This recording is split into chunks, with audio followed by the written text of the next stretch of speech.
Greetings to you all in the most excellent and exalted name of our Lord Jesus Christ. మీదికి మీదట పరజనులను పరదేశులనై ఉండక పరిశుద్ధులతో ఏక పట్టణస్థులను దేవుని ఇంటి వారినై ఉన్నారు. అపోస్తలుడైన పౌలు ఎఫెసీయులకు రాసిన పత్రిక 2వ అధ్యాయము 19వ వచనము.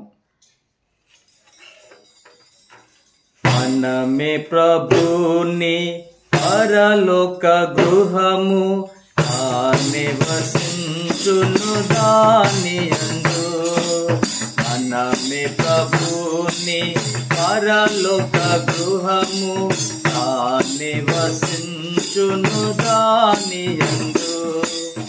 ఎంత సుందరము ప్రభుని గృహము, ఎంత సుందరము ప్రభుని గృహము, నలుదిక్కుల నుండి కూర్చెనుగా, నలుదిక్కుల నుండి కూర్చెనుగా.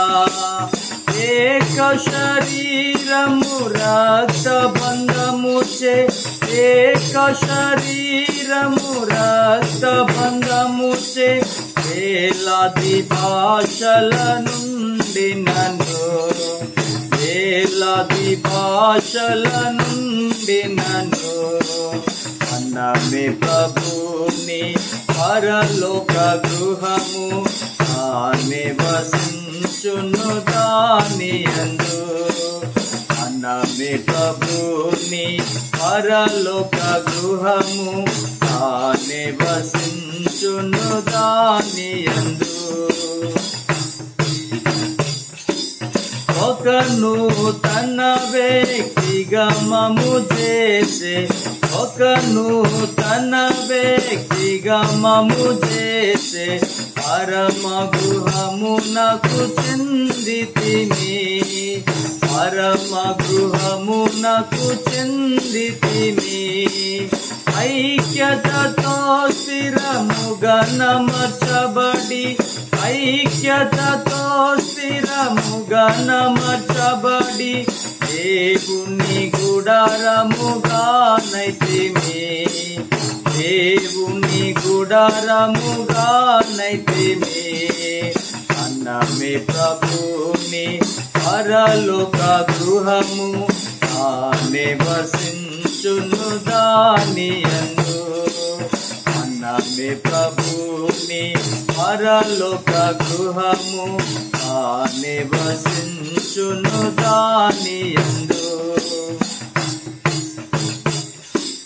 నల్లని తెల్లని వారని లేదు, నల్లని తెల్లని వారని లేదు, ధనికులు దరిద్రులనియు లేదు, ధనికులు దరిద్రులనియు లేదు, పామరులని జ్ఞానులనియు లేదు, పామరులని జ్ఞానులనియు లేదు.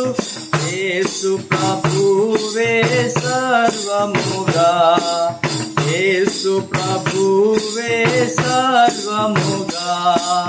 మనమే ప్రభుని పరలోక గృహము తానే వసించును దానియందు.